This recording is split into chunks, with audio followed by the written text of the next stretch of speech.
এমন সিদ্ধান্ত শুধু একজন ক্রিকেটারকে ঘিরেই নয়, বরং প্রশ্ন তুলে দিচ্ছে কলকাতার ক্রীড়া ঐতিহ্য নিয়েও। কারণ কলকাতা শুধু রাজনৈতিক আন্দোলনের শহর নয়, এই শহর খেলার শহরও। এই শহরের রক্তে মিশে রয়েছে ফুটবল আর ক্রিকেটের আবেগ।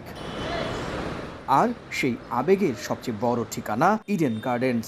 বিশ্বের অন্যতম ঐতিহাসিক এই মাঠকে ক্রিকেটের নন্দনকানন বলেই চেনেন সমর্থকরা, যেখানে ম্যাচ মানে শুধু খেলা নয়, মানে সার্বজনীন উৎসবও। গ্যালারির গর্জনে কেঁপে ওঠা গোটা সিটি অব জয় কলকাতা।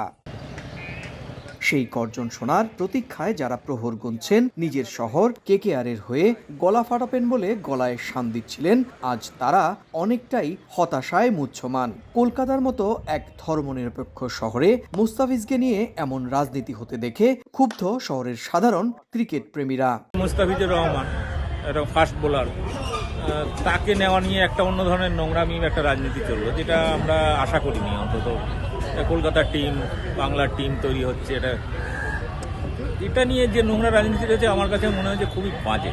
খেলাধুলাটা আমরা কি বলি, রাজনৈতিক থেকে দূরে রাখো, তাই না? তা আমরা সেই রাজনৈতিকটাকেই আমরা ইনপুট করছি খেলাধুলার মধ্যে।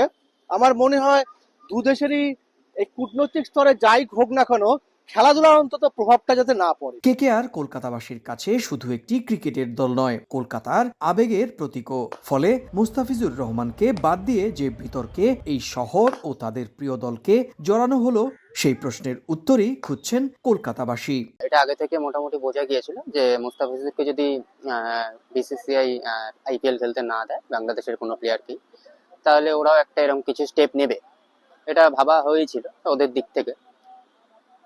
হয়তো ওরা ঠিক আছে, বাট এটা তো একটা রাজনৈতিক ব্যাপার হয়ে গেছে। এখন ক্রিকেটটা এখন পুরোপুরি রাজনৈতিক ঢুকে গেছে। হিন্দু মুসলিম সব এক, আমরা সব এক মানি।